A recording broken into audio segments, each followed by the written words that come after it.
En la película Titanic, no verás ningún humo sobre el cuarto embudo del legendario transatlántico, y eso no es un error. En 1911, el año antes de la partida del barco de ensueño, los grandes barcos navegaban principalmente con 4 chimeneas. Las necesitaban para extraer el calor y los vapores de sus enormes calderas. El Titanic fue una verdadera joya de la ingeniería que solo necesitaba 3 chimeneas para funcionar. Así que se agregó una cuarta para el equilibrio y una apariencia más impresionante. La White Star Line creyó que el público se decepcionaría al ver solo 3 chimeneas en el mayor barco de todos los tiempos. Los barcos gemelos del Titanic, el Olympic y el Britannic, también tenían una chimenea falsa cada uno por la misma razón. Pero esta no era completamente inútil, ya que servía para la ventilación. Extraía los humos de los espacios de máquinas en las cubiertas inferiores y de una de las salas generales de primera clase. Un gran embudo de ventilación, en lugar de varios más pequeños, ayudaba a despejar las cubiertas superiores y dejaba más espacio abierto para que los pasajeros disfrutaran de sus paseos. Cuando el Titanic se hundió, las chimeneas, cada una con un peso de 60 toneladas, se fueron al fondo junto con el resto del barco. Fueron hechas extra altas para asegurarse de que los pasajeros no quedaran cubiertos del hollín expulsado. Su altura y peso les permitieron permanecer en posición vertical. La chimenea delantera, seguida por las demás, cayó solo cuando el barco realizó la inmersión final. Esas chimeneas eran mucho más ligeras que la proa, por lo que se desperdigaron entre otros escombros. El material ligero del que estaban hechas se aplanó una vez que tocó el fondo, y las bacterias que viven en el fondo se encargaron de ello más tarde. La proa del Titanic permaneció intacta al impactar con el lecho marino, pero la popa quedó completamente destrozada. Cuando el famoso transatlántico chocó con ese iceberg, las cosas se pusieron realmente complicadas. Le tomó a la futura estrella de cine 2 horas y 40 minutos sumergirse por completo. La colisión permitió que el agua inundara 6 de los 16 compartimentos estancos. Mientras ésta se precipitaba por el costado de estribor, el barco comenzó a inclinarse hacia adelante y un poco hacia la derecha. Para la medianoche, los compartimentos dañados estaban derramando agua en otros, y todo era un caos porque los compartimentos solo eran estancos horizontalmente. Pronto, el agua comenzó a inundar la embarcación a través de los agujeros de la cadena del ancla, y para las 2 de la mañana, la proa se estaba hundiendo, mientras que las hélices de la popa quedaron fuera del agua. El barco siguió inundándose hasta el momento en que la proa se sumergió y la popa se elevó a casi 45 grados. El peso de esas enormes hélices tensionó la sección media del barco. El acero simplemente no pudo soportarlo y falló. Los sobrevivientes describieron ese momento como un fuerte ruido, como el de la porcelana cuando se rompe o los engranajes cuando se caen. Esa fue la estructura superior del Titanic cediendo. Para las 12:10 de la mañana, la proa y la popa solo estaban conectadas por la estructura del fondo interno. Minutos más tarde, la proa, que pesaba alrededor de 16,000 toneladas, se desprendió de la popa. La popa se elevó bruscamente a una posición casi vertical y comenzó a hundirse con lentitud. Para las 2:20, desapareció bajo el agua.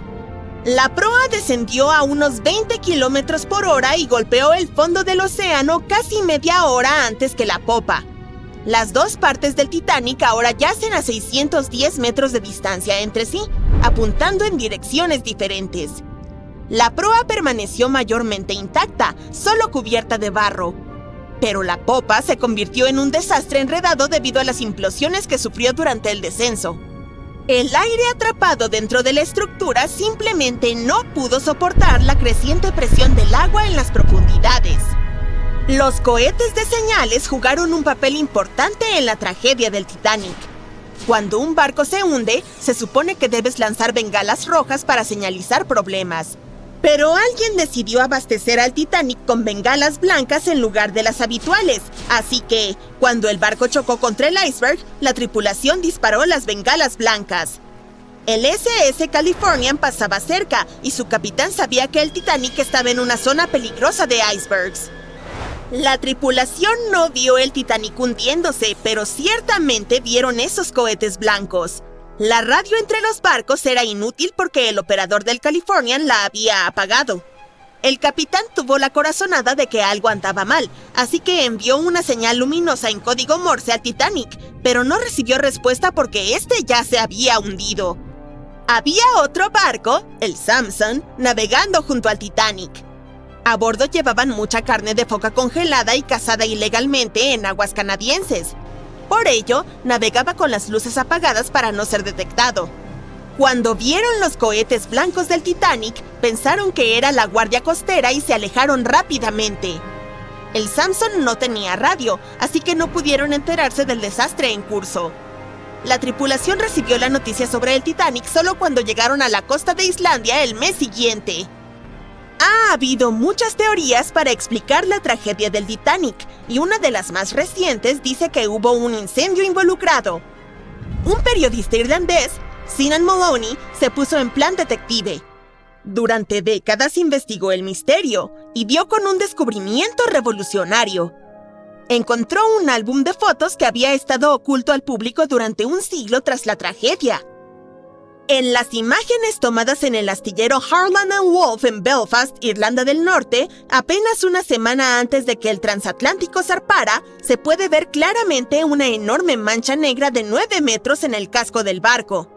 Moloney investigó las fotos y los testimonios de testigos presenciales de la época y afirmó que un incendio se desató espontáneamente dentro de uno de los enormes depósitos de carbón del Titanic. Ardió durante 3 semanas enteras y afectó al metal, debilitando críticamente un segmento crucial del casco del barco. En ese entonces, la mayoría de los barcos tenían solo un casco, por lo que era la única protección del Titanic. Por eso, el iceberg logró hacer un agujero en la embarcación con tanta facilidad. Si no hubiera sido por el incendio, puede que el Titanic hubiera resistido el impacto del iceberg. La empresa que operaba el transatlántico sabía sobre la situación, pero decidió ocultar ese hecho. No querían ninguna historia negativa en la prensa, ya que enfrentaban una competencia seria en los viajes transatlánticos. Los boletos del Titanic se habían agotado, así que se abastecieron de carbón y lo hicieron zarpar. La Luna también podría haber jugado un papel en el hundimiento. Nuestro satélite afecta en gran medida las mareas en la Tierra. Cuanto más cerca está de nuestro planeta, más fuertes son las mareas debido al aumento de la gravedad de la Luna. En 1912, la Luna estaba tan cerca que hizo que varios glaciares en Groenlandia se separaran. Enormes pedazos de hielo que se desprendieron de los glaciares comenzaron a flotar hacia el sur. El evento de la superluna ocurrió solo 6 minutos después de una marea viva. Durante las lunas nuevas y llenas, la alineación de la Luna, el Sol y la Tierra hace que su gravedad combinada alcance su punto máximo. Y el día anterior, nuestro planeta se había acercado lo más posible al Sol ese año, lo que hizo que la gravedad fuera aún más fuerte. Esta mezcla de eventos creó las condiciones perfectas para una de las mareas más poderosas en la historia, para que los icebergs desprendidos de los glaciares de Groenlandia se movieran libremente. Los oponentes de esta teoría dicen que la diferencia en la fuerza de marea no fue realmente tan grande y que no pudo haber sido la causa principal del hundimiento. El iceberg rasgó el costado del barco, dejando una enorme abertura en el casco. No fue una grieta continua y se generaron daños en varios lugares. Algunos expertos creen que el barco habría sobrevivido al iceberg si lo hubiera golpeado de frente. El Titanic tenía compartimentos estancos diseñados para prevenir inundaciones en caso de colisión. Solo los primeros 3 o 4 de estos se habrían inundado. Esto podría haber ayudado a salvar muchas vidas. Los partidarios de esta teoría culpan del desastre al primer oficial, William Murdoch. Los barcos grandes y rápidos no giran en cuestión de segundos como un coche a gran velocidad. Toma minutos. Cuando Murdoch se dio cuenta de que la colisión era inevitable, trató de esquivar a la izquierda para evitar un golpe directo. Pero a pesar de sus esfuerzos, el barco aún chocó con el iceberg. Y bueno, ya conoces el resto. Conocemos al Titanic de tantas historias, incluso de una película. Pero ahora tenemos su primer escaneo digital a tamaño completo. Y no es como esos modelos de antes en los que principalmente imaginábamos cómo se suponía que era el barco. Esta vez obtuvimos un verdadero escaneo digital. Un equipo de expertos realmente mapeó el fondo marino alrededor del Titanic junto con el propio barco. Básicamente obtuvimos una vista 3D de todo el naufragio, que es como sumergirse bajo la superficie del océano y ver al Titanic como si toda el agua hubiera sido drenada. Así que esta historia comenzó en 1985, 73 años después de que el Titanic se hundiera. Un explorador llamado Robert Ballard se topó con él en algún lugar entre dos submarinos que también se hundieron en esa zona. En realidad estaba en una misión diferente en ese momento, por lo que ni siquiera tuvo tiempo de explorar el barco correctamente. Pero mientras buscaba los submarinos, se dio cuenta de cómo las corrientes oceánicas afectaban a los escombros del lugar. Notó que los objetos más pesados se hundían rápidamente y dejaban un rastro de escombros detrás, el cual seguía las corrientes. Utilizando este conocimiento, Ballard formuló la hipótesis de que el Titanic se había partido en dos y había dejado un rastro de escombros mientras se hundía. Antes de que encontrara el naufragio, todos pensaban que el barco simplemente se había sumergido en una sola pieza después de chocar con un iceberg. Así que todos sabían dónde estaba el barco y la aventura podría comenzar. ¿O no? Fue difícil explorarlo. La nave es enorme y las profundidades oscuras del océano hacen que sea realmente difícil capturar su cuerpo completo en una sola toma. Así que en su mayoría nos basamos en vistazos del barco en descomposición. Tuvimos que conformarnos con partes dispersas de la imagen completa y llenarla con especulaciones e historias. Pero en el verano de 2022, finalmente obtuvimos algo diferente. Un equipo de expertos de Magellan Ltd., una empresa especializada en mapear el océano profundo, se asoció con Atlantic Productions, quienes estaban realizando un documental sobre el proyecto. Se embarcaron en una misión para capturar la vista completa del Titanic. Utilizaron sumergibles, que son unos vehículos que pueden sumergirse bajo el agua y ser controlados remotamente por un equipo de exploradores habilidosos. Estos fueron llevados muy profundo en el océano. No fue una tarea fácil, pasaron más de 200 horas recopilando información sobre toda la longitud y la amplitud del naufragio. Fue como una verdadera búsqueda del tesoro en la vida real. Pero en lugar de encontrar oro y joyas, hallaron algo aún más precioso. Más de 700,000 imágenes del Titanic desde todos los ángulos posibles. Sí, tomaron fotos de cada pequeña parte del barco, incluso de las que no eran tan interesantes, de aquellas que la mayoría de nosotros normalmente pasaríamos por alto. Mapear las partes embarradas fue una parte importante porque ayudó a llenar los vacíos entre las cosas más emocionantes que descubrieron. Y esta fue una forma para que todos nosotros finalmente obtuviéramos una detallada reconstrucción en 3D. A pesar de que han pasado más de 100 años, todavía se puede reconocer la proa del Titanic, cubierta de óxido que cuelga como estalactitas. Encima de estas se encuentra la cubierta del barco, donde un gran agujero nos da una visión del espacio vacío donde alguna vez estuvo la gran escalera, como una ventana al glamuroso pasado del barco. La popa es ahora un caos salvaje de metal retorcido. Cuando el Titanic se hundió, esta parte colapsó y se espiralizó en el lecho marino. La proa y la popa terminaron separadas por unos 800 metros. Hay un vasto campo de escombros rodeando este gigante atascado en el fondo del mar. Estos son como un tesoro disperso, lleno de trabajos de metal intrincados de la nave, estatuas e incluso botellas de champán sin abrir. También hay objetos personales que se hundieron junto con el barco, como docenas de zapatos que descansan en el lecho marino. Bajar y tomar todas estas fotografías fue una tarea difícil de realizar. Puede que no suene tan duro al principio, considerando que fue el vehículo el que realmente se sumergió en estas partes tan profundas del océano, no las personas. Pero estudiar el océano es duro. No hemos explorado, mapeado o incluso visto más del 80% de él. Las condiciones son severas y la presión se intensifica cuanto más profundo vas. Y el vehículo tuvo que sumergirse casi 4,000 metros por debajo de la superficie. Eso es como 12 torres Eiffel apiladas una encima de la otra. Además, hay fuertes corrientes en esa área, así que probablemente fue como intentar navegar a través de un laberinto acuático. Y los sumergibles no debían tocar nada. Incluso el más mínimo paso en falso podía dañar el naufragio, que ya era muy frágil. Puede parecer que el Titanic está congelado en el tiempo y siempre estará allí esperándonos, pero en realidad está desapareciendo lentamente. Es bastante obvio que el agua del océano lo arruinó, considerando cuánto tiempo ha estado allí abajo.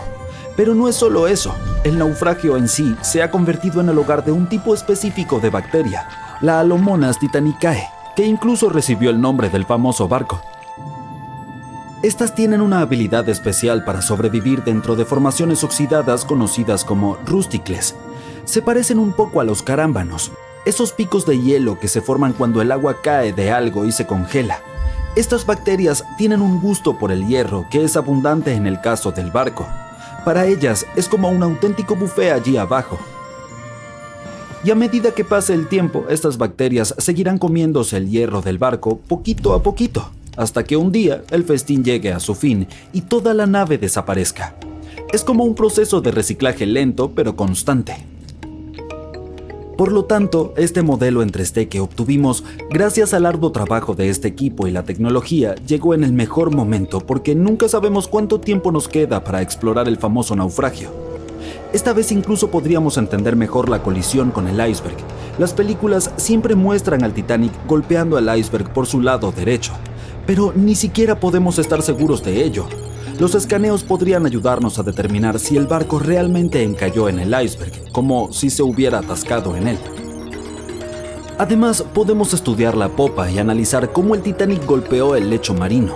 Esto también nos ayudará a entender qué fue lo que en verdad sucedió durante el hundimiento. Quizá tengamos la oportunidad de descubrir si realmente hubo un fuerte incendio que selló el destino del Titanic. Una teoría indica que el incendio del carbón había estado ardiendo durante 3 semanas completas antes de que el barco hiciera su primer y último viaje, y esto podría haber debilitado su casco, lo que significa que la mayor parte del trabajo ya estaba hecho. El iceberg solo dio el golpe final. También podremos saber si realmente hubo un iceberg, algo que muchas personas se preguntan. Existe una teoría alternativa que sugiere que el Titanic pudo haber golpeado una masa oculta de hielo compacto en lugar de un iceberg típico. El hielo compacto está compuesto por grandes placas de hielo que flotan cerca de la superficie del océano y pueden ser difíciles de detectar. Creen que esta masa de hielo podría haber llegado al Atlántico desde el océano Ártico. Según el marino profesional el capitán L.M. Collins, que apoya esta idea, si el Titanic hubiera chocado con un iceberg normal, el barco se habría hundido mucho más rápido de lo que lo hizo. Y dado que logró mantenerse en la superficie durante un periodo relativamente largo, menos de 3 horas, quizá este fue un tipo de colisión diferente. El marinero también dijo que existen diferencias en lo que las personas dijeron haber visto cuando el Titanic se hundió. Cree que estas podrían deberse a ilusiones ópticas. En este caso, cuando la gente estaba observando el océano esa noche, la forma en la que la luz se reflejaba y las condiciones en el mar podrían haber hecho que las cosas parecieran más cercanas o distorsionadas. Por lo tanto, cuando vieron algo en el agua, puede que no haya sido exactamente lo que pensaban que era, ya fuera un iceberg o algo más. Los binoculares podrían haber ayudado a los miembros de la tripulación a detectar el peligro potencial, pero desafortunadamente estos no tenían ninguno. Parece que estaban guardados dentro de un armario cerrado y nadie sabía dónde estaba la llave para abrirlo. El Royal Mail Ship o RMS Titanic, el barco de vapor más famoso de la historia, sin duda alguna, fue una vez un símbolo de lujo y los sueños prometedores por cumplir. Su construcción tomó 3 años y requirió la colaboración de 3.000 personas. El 10 de abril de 1912, el flamante transatlántico recibió a sus pasajeros con olores del barniz fresco, pintura y madera recién cortada. En aquel entonces, todavía se usaba plomo para la producción de la pintura y aceite de linaza como aglutinante, por lo que ese aroma debió haber sido poderoso. Cuando estaba completamente operativo, el enorme navío consumía alrededor de 850 toneladas de carbón por día y los pasajeros también podían oler sus humos. Otro aroma que debió haber llenado las cubiertas del Titanic, al menos las de primera clase, debe haber sido la nueva fragancia de la famosa casa de perfumes francesa Guerlain, el L'Or Bleu. Fue lanzada a principios del mismo año y rápidamente se convirtió en un éxito entre las damas acaudaladas. El perfume que aún se puede comprar hoy es una mezcla de violetas e iris con vainilla cremosa. En la dramática noche del 14 de abril, cuando el Titanic solo tenía horas de vida, los meseros le servían ostras, cordero en salsa de menta, pato asado en salsa de manzana y otras delicias a sus huéspedes de primera clase. La segunda clase estaba llena de olores de pollo al curry, cordero de primavera y pavo asado.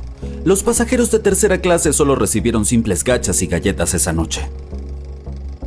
A las 11 p.m., a medida que el barco se acercaba peligrosamente al iceberg, se añadió un nuevo olor a la mezcla. Era un olor mineral con notas metálicas. Si tienes hielo en tu nevera, debes haber notado que absorbe los olores de los alimentos cercanos. Lo mismo sucede con los icebergs. Adoptan los olores de los animales marinos y mantienen la composición química del agua de la que están hechos. Y aunque más personas hubieran conocido el significado de este peculiar olor metálico, probablemente tampoco habrían salvado al barco. Pero el número de gente que hubiera logrado escapar podría haber sido mayor. Hablando de olores, en caso de que alguna vez te hayas preguntado cómo huele el espacio, pero no planeas convertirte en astronauta pronto, presta atención. Puedes probar Oud Space, un aroma que fue diseñado por la NASA hace décadas. La idea del perfume era ayudar a los astronautas a prepararse para sus encuentros con el espacio en todos los niveles durante su entrenamiento. Pero espera un segundo. El espacio es un vacío, por lo que técnicamente no debería tener ningún olor, ¿verdad? Sin embargo, los astronautas que han estado allí recuerdan que tiene un agradable olor metálico, algo así como el olor de los humos de soldadura o la pólvora quemada. Podían olerlo en sus trajes espaciales después de volver a su nave espacial. También podemos adivinar a qué huelen otros planetas en función de lo que compongan sus atmósferas. Venus tiene nubes de ácido sulfúrico en su atmósfera, por lo que debe oler a huevos podridos. Marte y Urano también huelen a huevos podridos, por cierto. Cada una de las capas de la atmósfera de Júpiter está compuesta por diferentes químicos. Es por eso por lo que huele diferente dependiendo de dónde te encuentres. Algunas capas te reciben con un delicioso aroma a almendras amargas o mazapán, y otras, más cerca de la superficie, huelen a productos de limpieza. Es poco probable que los demás planetas del sistema solar tengan un olor distintivo, ya que sus atmósferas están compuestas principalmente por gases inodoros. En cuanto a nuestro satélite natural, la Luna, los astronautas del Apolo afirmaron que su polvo huele a pólvora. La fragancia del césped recién cortado hace que valga la pena cortarlo con regularidad, pero ¿sabías que el césped no la pasa muy bien mientras lo haces? De hecho, grita por ayuda. Y dado que el césped no puede gritar en voz alta, expresa su malestar liberando una mezcla de moléculas volátiles malolientes. Lo hace para protegerse de los insectos. Las orugas y otras criaturas similares simplemente adoran devorar golosinas vegetales azucaradas. Cuando cortas el césped, este libera ácido jasmónico, entre otras cosas. Este actúa como una señal para las avispas parásitas de que hay una oruga disponible. Estas criaturas lidian con los agresores del césped que pueden seguir creciendo felizmente. Desde el punto de vista del césped, cortar no es muy diferente a un ataque de insectos, entonces se protege de la mejor manera que puede. La lluvia tiene un olor potente fácil de reconocer, también conocido como petricor. Pero, ¿de dónde proviene? Resulta que algunas plantas secretan aceites durante las sequías. Las rocas y la tierra acumulan esos compuestos y cuando las gotas de lluvia los golpean, estos se mezclan con el agua y son liberados al aire. A veces, estos aceites se combinan con químicos producidos por bacterias que viven en el suelo. El resultado de esta cooperación es un olor almizclado que puedes percibir en el bosque o en tu jardín cuando remueves la tierra húmeda. El ozono también contribuye a este aroma de lluvia, en especial después de las tormentas eléctricas. Esto sucede cuando la carga eléctrica de un rayo divide las moléculas de oxígeno y nitrógeno en la atmósfera y luego estas se recombinan para formar ozono. Una teoría sugiere que disfrutamos tanto del aroma de la lluvia porque está impreso en nuestros cerebros. Diferentes culturas han asociado siempre la lluvia con algo positivo y podríamos haber heredado esa percepción. Amantes del chocolate, entre quienes me incluyo, esto es para ustedes. Existen flores que huelen exactamente a su golosina favorita. Al fin y al cabo, es un producto de una planta tropical. Y ya que es imposible recrear en un perfume el mágico aroma que tiene el chocolate, puedes plantar unas flores de chocolate, también conocidas como hojas de lira de ojo verde, en tu jardín. Estas flores se parecen a las margaritas con pétalos amarillos alrededor de un centro rojo oscuro. Cuando arrancas sus pétalos, la flor libera ese delicioso aroma que todos amamos tanto. Las hojas y las ramas de la planta también tienen la misma fragancia. En caso de que te haya interesado, puedes encontrar la flor en los suelos secos de Arizona, Texas, Colorado y otros estados con climas similares. Florece todo el año y el aroma es más fuerte en los días cálidos. El gato osuno, también conocido como manturón, no solo parece súper adorable, sino que también huele a palomitas de maíz con mantequilla. Los manturones prefieren estar solos y utilizar su aroma para marcar su territorio y encontrar posibles parejas cuando lo necesitan. Científicos intentaron descifrar el secreto de su inusual olor y sugirieron que podría provenir de las secreciones de las glándulas olfativas debajo de la cola del animal. Investigaciones posteriores revelaron que el olor a palomitas de maíz proviene de la orina del manturón. Después de que el animal hace sus necesidades, deja un rastro de su olor en los árboles con su cola que a menudo se empapa.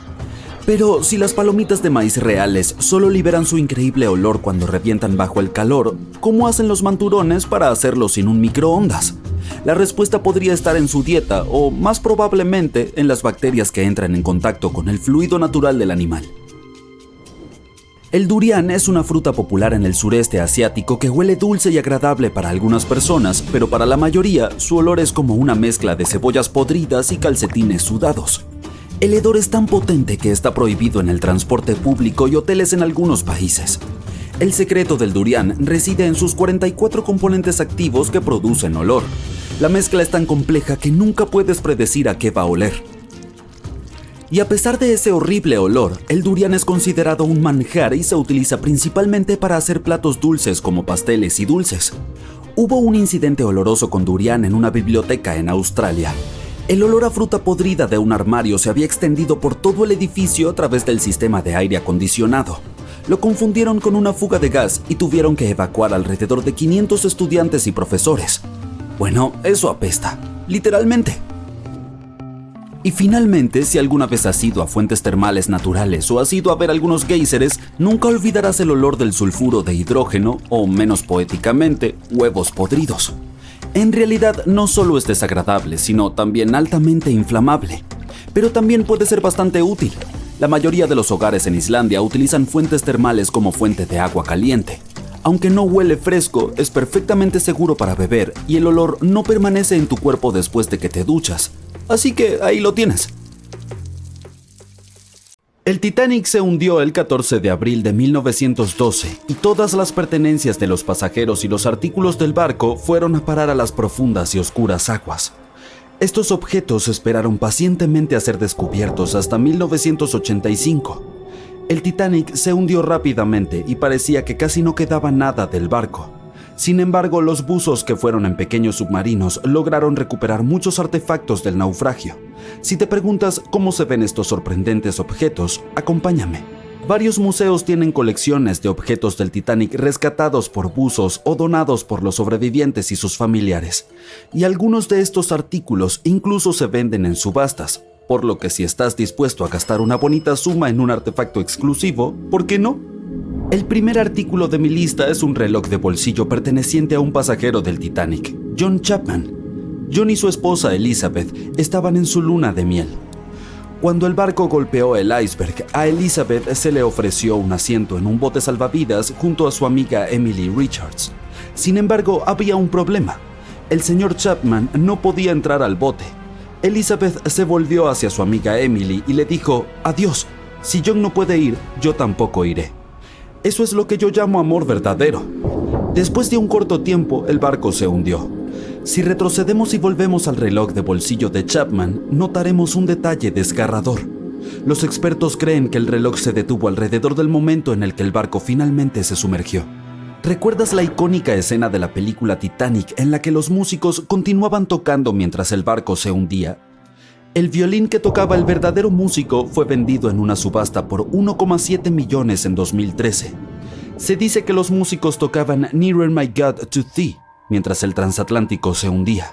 Ya que estamos hablando de los músicos, podríamos arrojar luz sobre una pieza musical encontrada en el barco.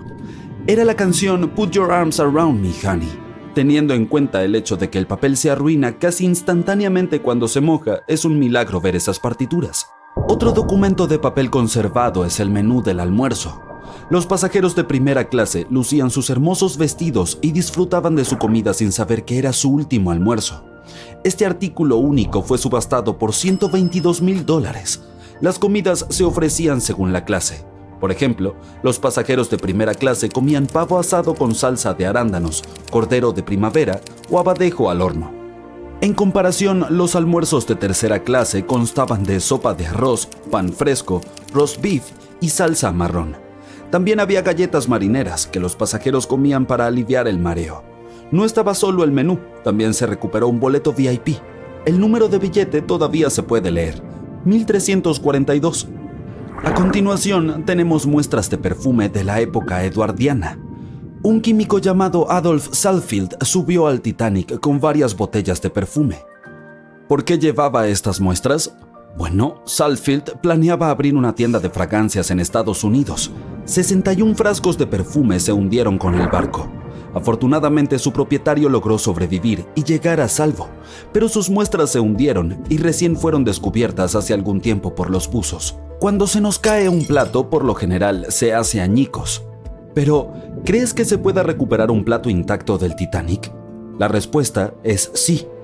La vajilla original de White Star es la prueba. Al parecer, los pasajeros de cada clase no solo recibían diferentes comidas, sino también se les servía con distintos tipos de platos. Los platos recuperados tienen un motivo floral en verde y marrón. Los bordes son dorados y hay un logotipo en el centro. Por cierto, se venden en subastas y puedes encontrarlos en línea. Sigamos con las conmovedoras historias personales. La historia de amor de Rose y Jack que vemos en la película es ficticia, pero el barco fue testigo de muchos relatos románticos. Aquí hay una carta de amor que lo prueba. Las líneas nos cuentan cómo era la vida en el barco durante los últimos días. Fue escrita por Kate Boss el 10 de abril. Mencionó lo mareada que se sentía y otras cosas, como que debía ir a cenar en media hora. Esta carta no fue la única que los buzos sacaron a la superficie. Por ejemplo, está la carta que Esther Hart le escribió a su pequeña hija Eva. Fue vendida en subasta por 119,000 libras. Probablemente sea la última carta escrita a bordo, ya que se completó solo 8 horas antes de la tragedia.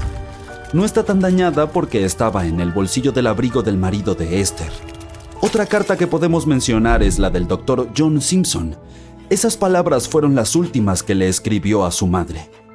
Permíteme presentarte a Edith Rosenbaum. Ella estaba en el barco con su cerdito de juguete de la suerte. Edith se había lesionado gravemente en un accidente antes de subir al gran barco. El juguete fue un regalo de su madre como apoyo moral para su proceso de recuperación. En realidad, era una caja de música en forma de cerdito. Edith lo utilizaba para calmar a los jóvenes asustados en el bote salvavidas. El siguiente elemento en la lista es el silbato de Lillian Winfred Bentham. Ella era una pasajera de segunda clase.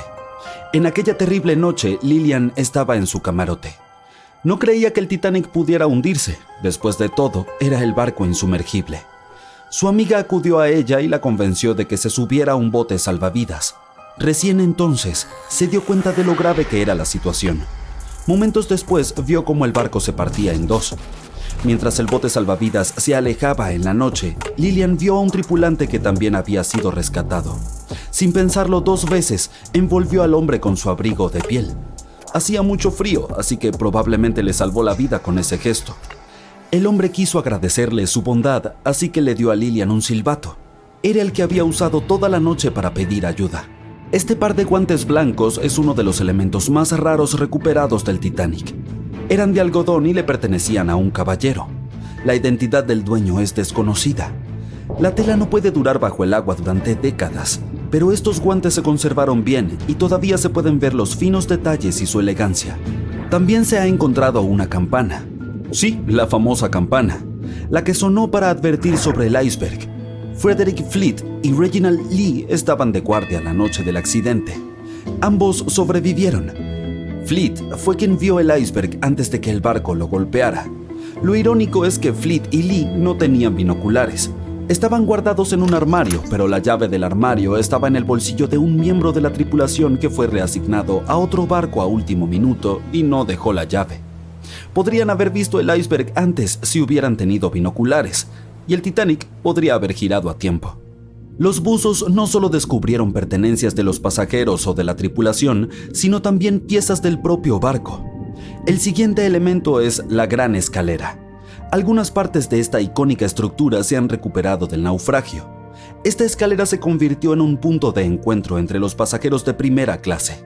Si querían visitar los baños turcos para un día de spa o ir a cenar, se encontraban en la escalera y se iban juntos. Esta escalera era un símbolo de lo lujosas que eran algunas partes del Titanic. Otro objeto milagrosamente salvado que pertenecía al Titanic es su plano. Fue uno de los elementos más caros vendidos en la subasta. El plano tiene alrededor de 10 metros de ancho. ¿Qué más? También se descubrió el logómetro. Es un aparato utilizado para verificar la velocidad de navegación del barco y la distancia que recorre. Los expertos dicen que desde el inicio hasta el mediodía del 14 de abril, el artefacto registró unos 500 kilómetros. Y hay más.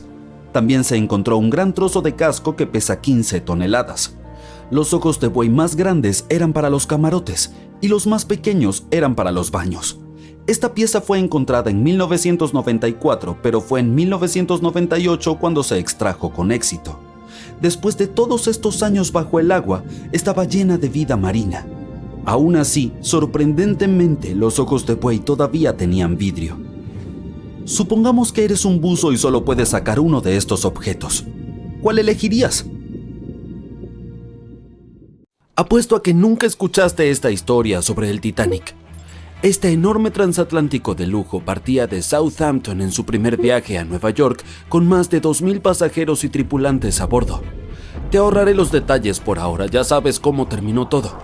Dado que hubo muchas cosas que salieron mal durante su corta existencia, algunos no pudieron evitar preguntarse, ¿fue realmente mala suerte o hubo alguna fuerza misteriosa detrás del alboroto? Bueno, para empezar, justo cuando estaba saliendo del puerto, el Titanic casi chocó con otro barco llamado SS New York. ¿Cómo pasó eso? Bueno, 6 remolcadores tuvieron que arrastrar al enorme Titanic hacia el río para que comenzara su travesía. El capitán Smith estaba a cargo, pero seamos sinceros, probablemente necesitaba unas cuantas tazas más de café antes de tomar alguna decisión importante. Entonces, mientras el Titanic avanzaba rápidamente ocupándose de sus propios asuntos, pasó junto a los barcos New York y Oceanic. El Titanic decidió girar a la izquierda, pero la succión fue demasiado para el pobre New York. Comenzó a desviarse hacia el Titanic. El Oceanic se inclinó tanto que su pasarela golpeó el agua como una zambullida en la piscina. Afortunadamente, el capitán de uno de los remolcadores estaba allí para salvar el día. Usó su confiable megáfono para llamar al Vulcan al lado del estribor del Titanic para que recogiera a algunos miembros de la tripulación. Luego notó que el New York estaba en problemas y actuó rápidamente. Lanzó una línea para frenarlo. El capitán del Titanic probablemente se estaba rascando la cabeza preguntándose cómo manejar barcos tan grandes como el Titanic. Eso se debe a que recientemente había comenzado a experimentar la navegación en barcos más grandes. Eso estuvo cerca, ¿verdad? Bueno, eso era solo parte de la historia. Como resulta ser, la enorme lista de desgracias podría haber comenzado incluso antes. Otra teoría sugiere que durante los días de construcción del barco en Irlanda del Norte se desató un incendio en los depósitos de carbón. Vaya comienzo complicado. Si esta información es correcta, entonces el casco del barco podría haberse visto afectado por el incidente antes de zarpar. Los seguidores de esta teoría afirman que un incendio surgió dentro de uno de los grandes búnkeres de carbón del Titanic y realmente dañó un segmento importante del casco del barco. Algunos aseguran que incluso hay evidencia fotográfica que lo respalda. Se encontraron un montón de fotos que documentan cómo se construyó y preparó el barco para su viaje inaugural y mostraba una marca negra significativa en el exterior del casco del Titanic. Curiosamente, esta estaba muy cerca de donde el iceberg impactó durante aquel frío abril. Ahora sé lo que estás pensando. Esta teoría podría sonar descabellada, pero la mayoría de estas personas han estado recopilando información sobre el Titanic durante décadas y están convencidas de que esto es lo verdadero. Incluso creen que el incendio comenzó mucho antes del día en el que el Titanic partió para su viaje inaugural, aproximadamente 3 semanas antes. ¿Por qué se pasó por alto esto? Pues principalmente por temor a la mala prensa. Además, debido a todo el alboroto creado en torno a el barco insumergible, era importante que se mantuviera el calendario inicial. Por supuesto, no todos están convencidos por esta nueva teoría. Algunas personas piensan que es solo otra idea loca para añadir a la larga lista de teorías sensacionalistas del Titanic. ¿Qué pasaría si te dijera que incluso había rumores sobre una parte de un antiguo sarcófago egipcio a bordo? ¿Podría eso haber tenido algo que ver con el trágico final del Titanic? Algunos realmente creen que sí. Déjame contarte la historia de la momia de la mala suerte. Es un relato que te pondrá la piel de gallina. Ya en el siglo XIX, este antiguo artefacto egipcio, concretamente la tapa de un sarcófago de la momia, fue trasladado a Europa. Y tan pronto como llegó empezaron a suceder cosas extrañas. Ahora bien, algunas de las historias pueden estar un poco exageradas, pero según los periodistas, algunas de ellas eran realmente ciertas. Los rumores despertaron el interés de un escritor británico, quien más tarde pasó meses investigando el caso de la momia y sus supuestas historias relacionadas. Planeaba escribir un artículo desmintiendo los mitos, pero descubrió que todos eran demasiado reales. Desafortunadamente nunca llegó a terminar su trabajo porque falleció de repente. Otros creían que la urna de la momia estaba vigilada por elementales egipcios.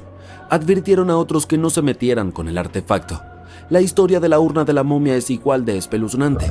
Fue encontrada en Egipto y vendida a una persona convenientemente llamada Señor W en una fiesta organizada por una conocida dama inglesa. Cuando la urna llegó a Inglaterra, fue entregada a la hermana del Señor W, quien inmediatamente sufrió pérdidas financieras y otros problemas. Un fotógrafo que tomó una foto de la urna afirmó haber capturado el rostro de una mujer viva en la película. El sarcófago de la momia finalmente terminó en el Museo Británico y todavía se encuentra allí hoy en día. Sin embargo, los rumores dicen que estaba a bordo del Titanic y fue responsable de su hundimiento. Pero no creas todo lo que escuchas. Algunas fuentes afirman que el sarcófago nunca salió del Museo Británico y que el rumor fue iniciado por un periodista llamado William Stead. En realidad era un pasajero del Titanic y supuestamente les contó a sus compañeros de viaje sobre la desafortunada momia antes de que el barco se hundiera. ¿Eso es lo que ocurre cuando desafías al destino? Lo dudo seriamente, pero te hace pensar, ¿verdad? Se pone aún más extraño, créeme. Aproximadamente 50 pasajeros se acobardaron antes de que el barco zarpara y se negaron a abortar el Titanic en el último minuto, aunque eso significara perder el costo del boleto. Simplemente tenían un muy mal presentimiento sobre todo el asunto, e incluso un astrólogo irlandés advirtió contra hacer el viaje en el Titanic. Dudo que haya visto un enorme iceberg oculto en las estrellas, pero ciertamente contribuye al misterio que rodea a esta embarcación. ¿Y sabes qué es aún peor? El hecho de que los binoculares del barco que podrían haber ayudado a evitar la colisión con el iceberg estaban guardados bajo llave. Aparentemente esos binoculares podrían haber sido utilizados por los vigías esa fatídica noche. Pero adivina qué, la llave la tenía David Blair, un oficial que desafortunadamente fue removido de la tripulación antes de la partida del barco. Pobre hombre, es probable que ni siquiera supiera lo que estaba guardando. Ahora, algunos historiadores piensan que si esos binoculares se hubieran usado, el iceberg podría haberse avistado antes. Pero oye, no vamos a señalar culpables aquí. Otros argumentan que no habría hecho ninguna diferencia. Quién sabe, tal vez el vigía estaba demasiado ocupado mirando las estrellas para notar un enorme iceberg frente a ellos. Pero en serio, ¿qué estaban pensando? Guardar bajo llave los binoculares en un barco tan grande es como olvidar empacar protector solar para un viaje a la playa. Además, el barco podría haber estado yendo un poco demasiado rápido. Ahora sé lo que estás pensando. ¿Por qué tenía tanta prisa el capitán? Bueno, aparentemente, el buen capitán Smith estaba tratando de vencer a su hermano mayor, el Olympic, en una carrera para ver qué barco podría cruzar el Atlántico más rápido. Supongo que tenía una especie de rivalidad fraternal o algo así. Pero aquí está el asunto. Aunque había advertencias sobre icebergs en la zona, el Titanic simplemente continuó avanzando a toda velocidad. O sea, vamos muchachos, no es ciencia espacial. Si sabes que hay icebergs alrededor, tal vez deberías reducir un poco la velocidad, ¿verdad? Y luego, cerca de la medianoche del 14 de abril de 1912, el Titanic chocó contra ese iceberg y se hundió en el Atlántico Norte. También es famoso por tener apenas 16 botes salvavidas y 4 botes plegables a bordo. No es de extrañar que acabara siendo uno de los peores desastres marítimos de la historia moderna. Después de todo el suceso, la gente empezó a creer en la vida más allá del velo y contactó con médiums esperando recibir señales de aquellos que habían perdido en el mar. No puedo culparlos, aunque no hay ninguna historia verificada de alguien que haya logrado contactar a un pasajero del Titanic desde el más allá. Los científicos finalmente resolvieron el misterio del monstruo del lago Ness. Aquí está el spoiler. ¿Estás listo? No es un monstruo real. Tal vez sea un dinosaurio que sobrevivió a través de los tiempos. O solo un montón de escombros flotando en el agua. Gracias a muchos hallazgos sobre la criatura del lago Ness, tenemos otra historia para contarte. Fue en 1933, cuando un hombre llamado George Spicer y su esposa viajaban a lo largo de las orillas del lago Ness. Entonces vieron algo enorme, con un largo cuello, moviéndose a través del camino. Tenía el aspecto de una criatura sacada directamente de la era prehistórica. Una bestia parecida a un dinosaurio, como nada que hubieran visto antes. Ese fue el momento en el que las teorías sobre el monstruo del lago Ness comenzaron a extenderse como la pólvora. Uno de los avistamientos más famosos del monstruo del lago Ness ocurrió tan solo un año después, en 1934, cuando un hombre tomó una fotografía que se convirtió en la imagen más conocida de Nessie. Ese es el apodo que le dieron. La foto, conocida como la fotografía del cirujano, mostraba a una criatura de cuello largo emergiendo del agua, y durante años convenció a la gente de que el monstruo era real. Pero años después, la verdad salió a la luz. Uno de los hombres que ayudó a tomar la foto confesó que todo había sido un engaño. La foto había sido montada. Cuando fue publicada, había sido recortada significativamente. Esto hacía que en la imagen el animal pareciera mucho más grande de lo que era en realidad, y así alimentó las teorías de que el monstruo del lago Ness existía realmente. En la década de los 60, uno de los primeros grandes intentos científicos de investigar el misterio del monstruo del lago Ness ocurrió. Un equipo de investigación llevó un equipo de sonar al lago y pasó horas escaneando las aguas en busca de evidencia de grandes criaturas. Lo que encontraron fue desconcertante. Registraron varios objetos moviéndose en lo profundo del lago, sin una explicación clara de qué eran. Aunque el equipo no logró capturar nada definitivo, este avistamiento ayudó a alimentar la creencia de que efectivamente había algo enorme viviendo en el lago Ness. Después de eso, la investigación sobre el misterio del monstruo del lago Ness continuó. En 1972, con la ayuda de la fotografía submarina, algunos investigadores lograron captar imágenes extrañas, lo que hizo que la gente se ilusionara por un momento. Pero la verdad es que esta investigación temprana sobre el monstruo del lago Ness estaba lejos de ser concluyente. Por supuesto, no todos compraron las teorías místicas y mágicas sobre el monstruo del lago Ness. La teoría 1, de un profesor de zoología de la Universidad de Oxford, ha dejado claro que el monstruo es una imposibilidad biológica. Él dice que nunca se han encontrado restos esqueléticos en la región. Además, ningún pescador ha atrapado algo que se asemeje a esta criatura en sus redes de pesca. Para él, eso es prueba de que no puede ser real. En cuanto a las famosas fotos del monstruo del lago Ness como evidencia, el profesor ofrece una explicación más terrenal. Argumenta que estas imágenes muestran ya sea escombros flotantes o aves, como los cormoranes, que tienen cuello largo y a menudo parecen estar bajos en el agua. Cuando la gente refuta su sugerencia, él nos lleva de vuelta a la psicología humana y explica que las personas a menudo cometen errores y juzgan mal el tamaño de las cosas, especialmente cuando solo echan un vistazo y aún más cuando están esperando ver algo específico. Bien, muchas de esas fotos muestran un supuesto animal con un cuello largo y una cabeza pequeña, lo que ha llevado a algunos a creer que lo que están viendo es un plesiosaurio, un gigantesco reptil marino que vivió desde hace 215 millones de años y desapareció junto con los dinosaurios. La idea de que un plesiosaurio haya sobrevivido todos estos años es una teoría que circula desde los primeros avistamientos de la criatura. Pero este investigador no está convencido. Explica que no se han encontrado fósiles de plesiosaurios en la región que daten de algo más reciente que hace 66 millones de años. La idea de que una criatura prehistórica todavía se oculte en las aguas del lago Ness no tiene fundamento científico. Luego está la teoría número 2, de un naturalista británico que ha pasado más de 50 años investigando el fenómeno del monstruo del lago Ness. Su conclusión es un poco menos dramática. Él cree que la mayoría de las personas que reportan avistamientos de criaturas de cuello largo están identificando erróneamente a otros animales. Él sugiere que la gente cree estar viendo una serpiente marina. Los informes de avistamientos del monstruo del lago Ness existen desde el siglo VI, mucho antes de que se comenzara a destilar whisky escocés o se ofrecieran otras explicaciones. Los primeros informes sobre estas serpientes marinas describen criaturas grandes con cuerpo largo similares a serpientes y con múltiples jorobas. Algunos decían que eran grandes como barcos y otros juraban haber visto algo nadando en las aguas.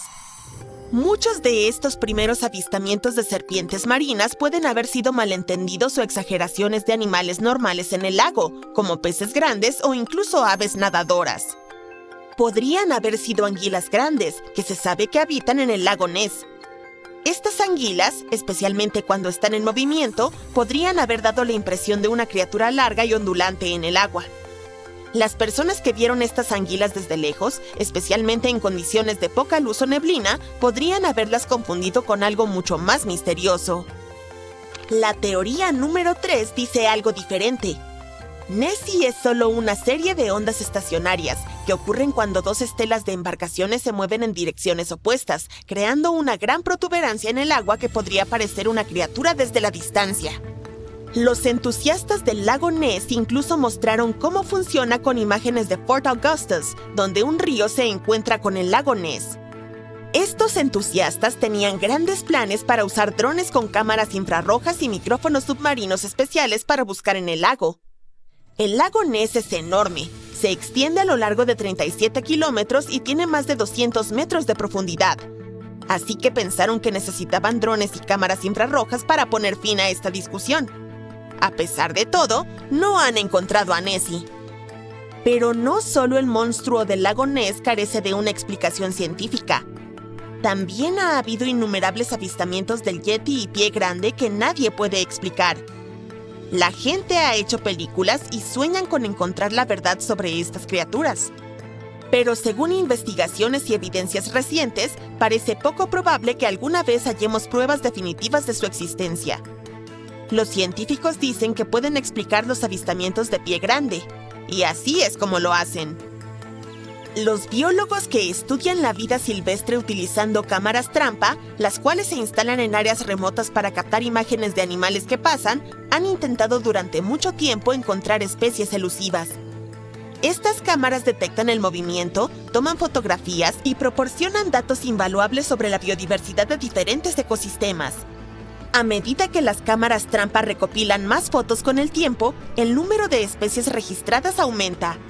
Sin embargo, después de un tiempo, la cantidad se estabiliza, lo que sugiere que no se están detectando nuevas especies.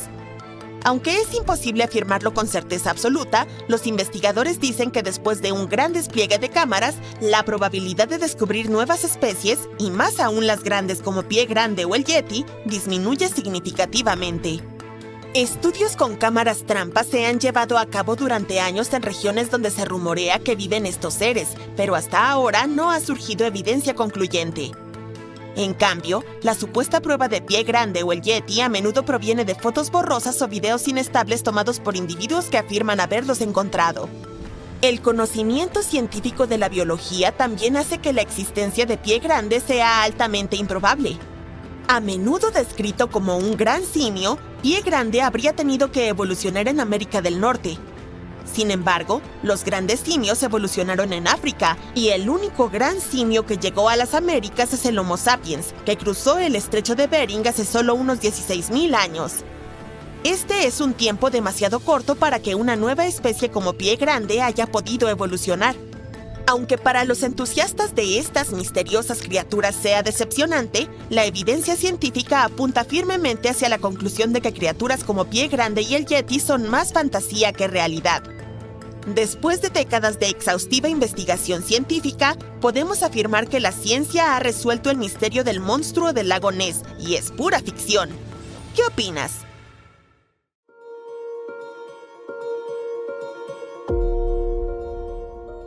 En el verano entre 2022 y 2023, más de 100.000 personas visitaron la Antártida.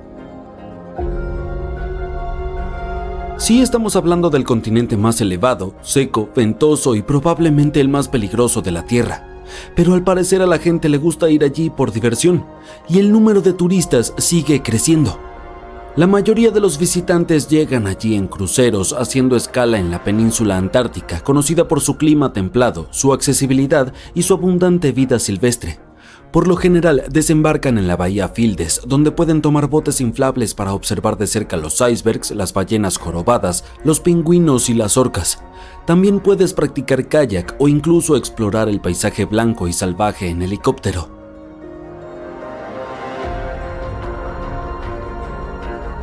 Para aquellos un poco más aventureros hay un tipo diferente de actividad turística que está despegando, el paracaidismo. Pero tengan cuidado, quizá no deberían intentarlo, por su propio bien. Para los que tienen el corazón fuerte, caer libremente en la majestuosidad del séptimo continente es una experiencia única en la vida. Pero solo unas pocas personas tendrán la oportunidad de saltar allí. Las empresas que ofrecen esta experiencia dicen que es solo para paracaidistas muy experimentados. Y eso es porque incluso para los profesionales lo que debería ser una aventura asombrosa puede volverse fácilmente trágico.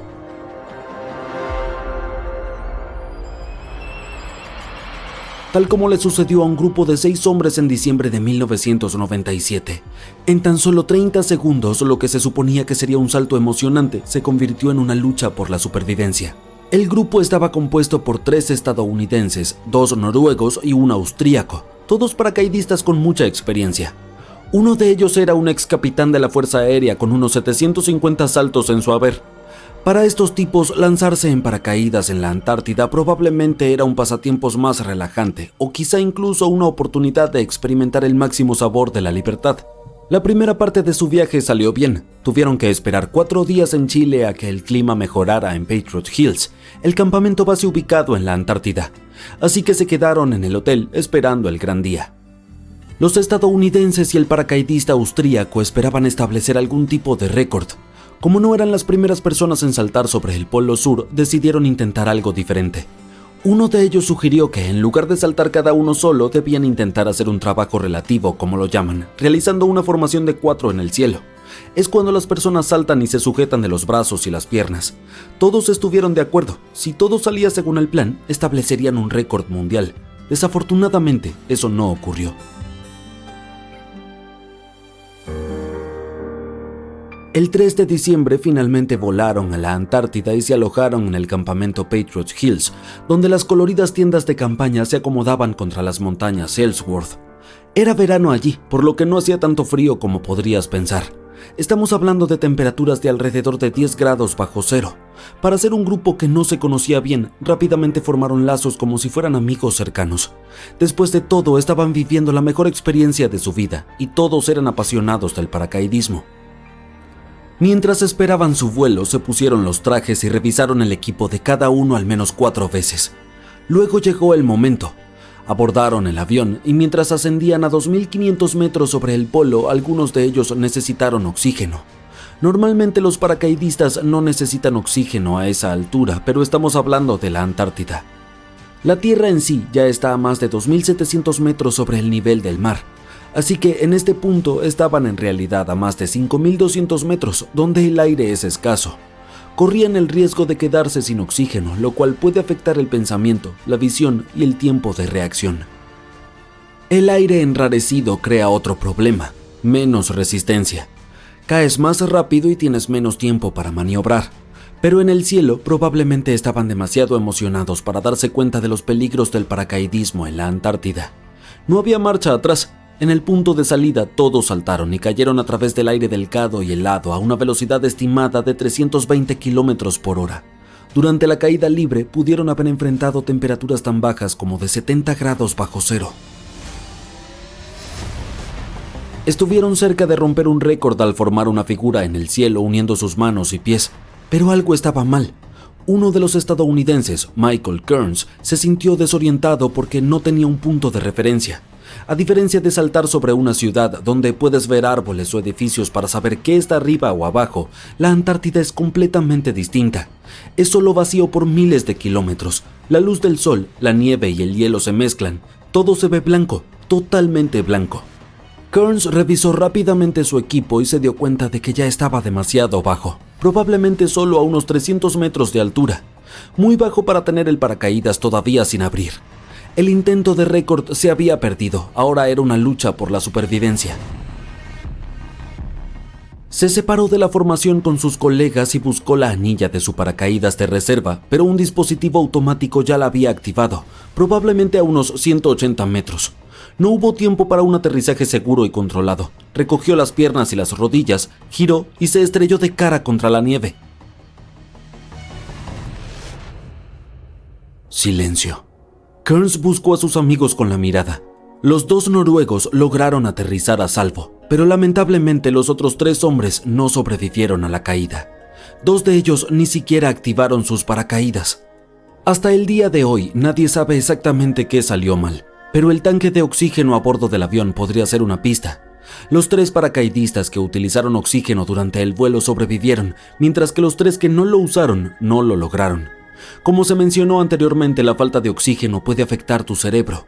Podrías sentirte eufórico o feliz, pero la hipoxia es peligrosa porque a menudo no la detectas hasta que es demasiado tarde. Durante la caída libre, Kearns intentó advertir a sus colegas que algo andaba mal. Intentó agitar las manos, pero solo le devolvieron la mirada sonriendo y siguieron adelante. Era como bailar en la cubierta del Titanic en lugar de subirse a un bote salvavidas. Probablemente pensaban que aún tenían más tiempo.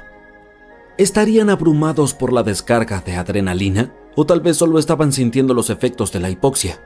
Estas son preguntas que nunca podremos responder con certeza. Sin embargo, la falta de oxígeno tal vez les haya hecho perder la referencia de su altitud. El frío helado tampoco ayudó, ya que las condiciones meteorológicas extremas también pueden afectar la toma de decisiones. A la altura de salto, la temperatura rondaba los 50 grados bajo cero y la sensación térmica debido a su velocidad podría haber hecho que se sintiera a 130 grados bajo cero.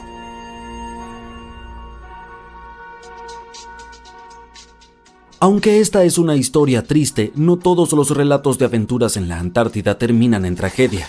En 2018, Heather Swan se convirtió en la primera mujer en volar con un traje de ala sobre las gélidas montañas de la Antártida. Con su esposo a su lado, enfrentaron el intenso frío y reunieron todo su valor antes de saltar desde los 3.700 metros. Surcaron el aire sobre el glaciar Union, un campamento ubicado en la tierra de Ellsworth, y alcanzaron velocidades impresionantes de 180 km por hora.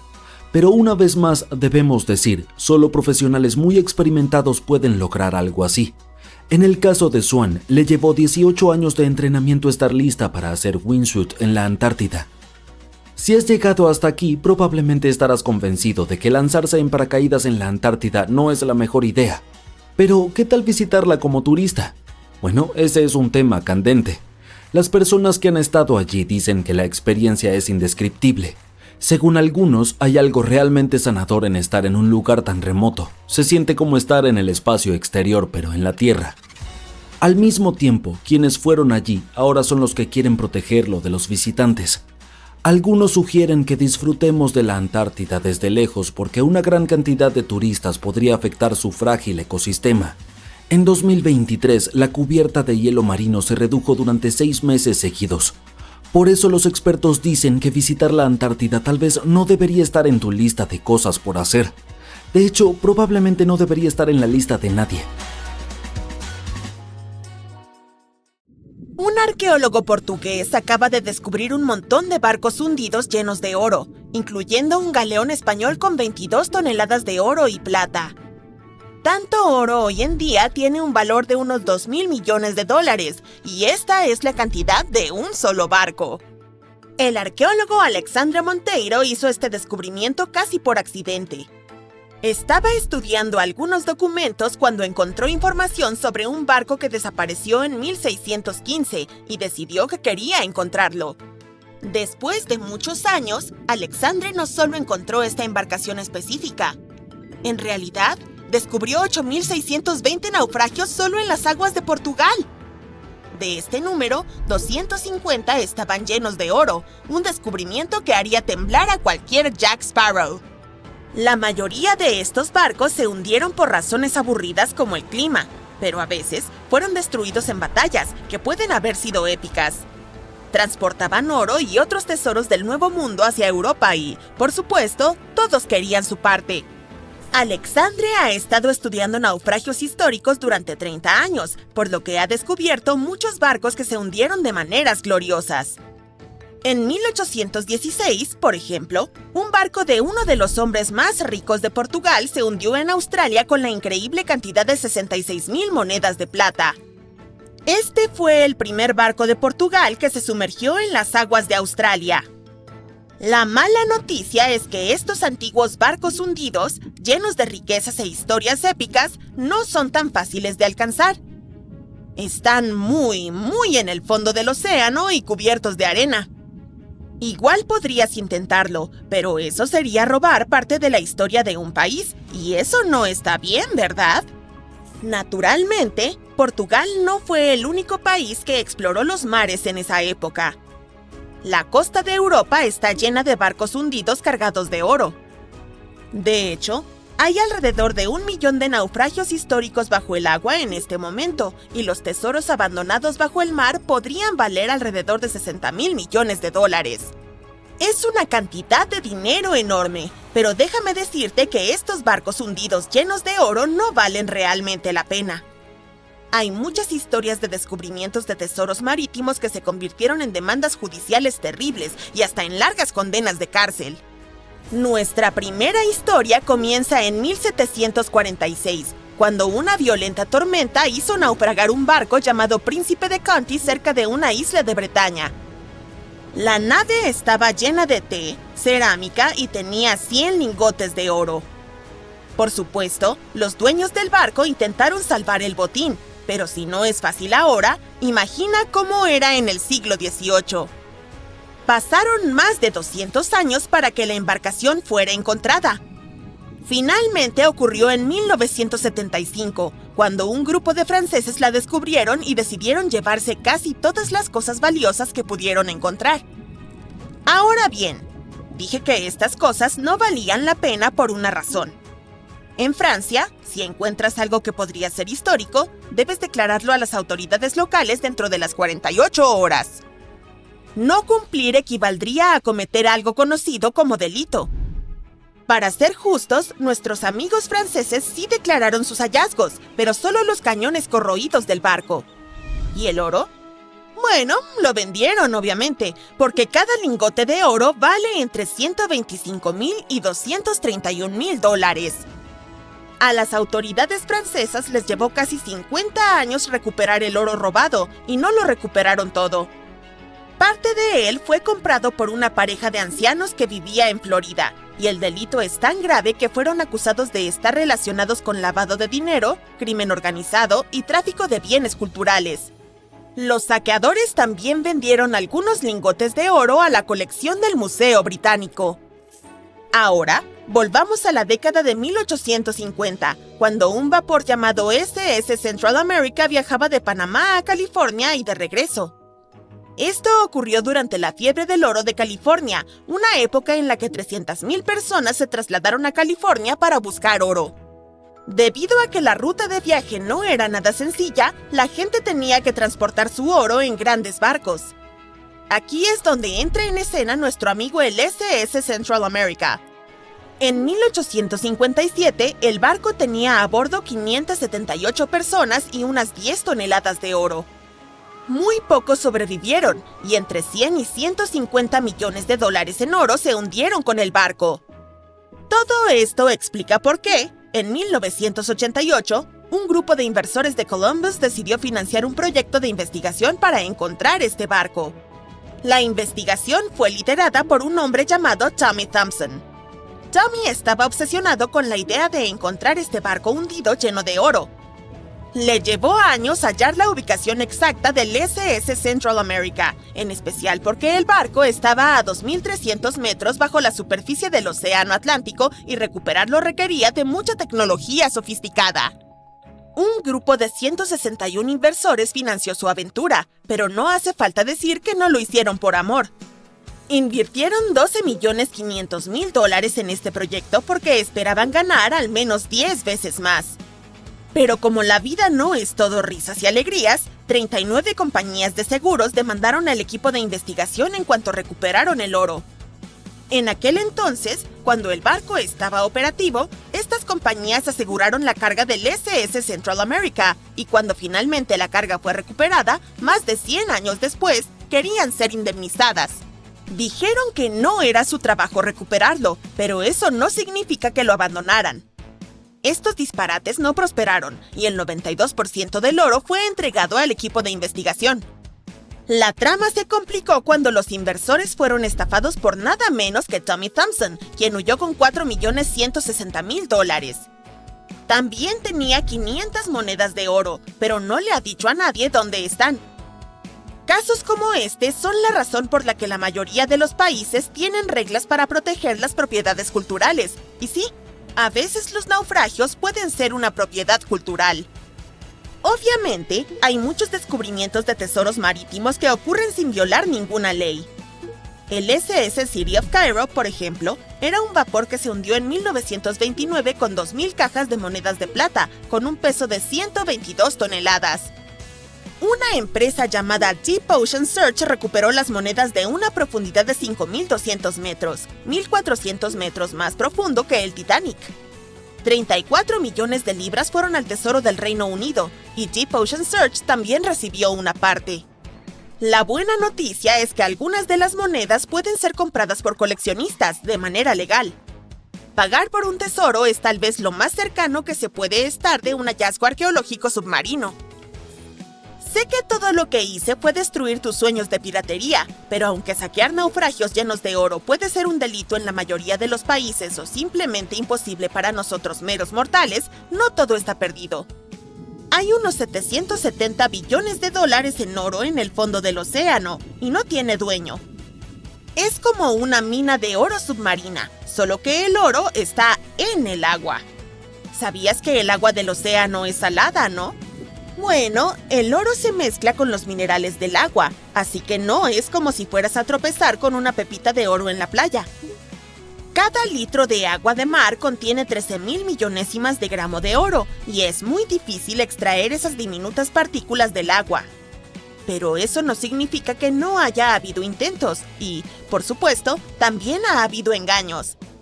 En la década de 1890, un hombre afirmó haber inventado un aparato que extraía oro del agua de mar. Cuando consiguió suficiente dinero, huyó del país con el efectivo. Si realmente quieres obtener algo de oro, podrías intentar extraerlo del núcleo de la Tierra, que contiene 1,6 trillones de toneladas de oro. Hay 16 veces más oro en el núcleo de la Tierra que el que los humanos han extraído en toda la historia. No hay engaño aquí, ya que nadie se ha atrevido a llegar hasta allí todavía. Si los arqueólogos siguen descubriendo barcos hundidos llenos de oro por ahí, tal vez podamos hacer nuestros propios hallazgos de tesoros marítimos, o al menos ahorrar suficiente dinero para comprar algunas monedas de plata.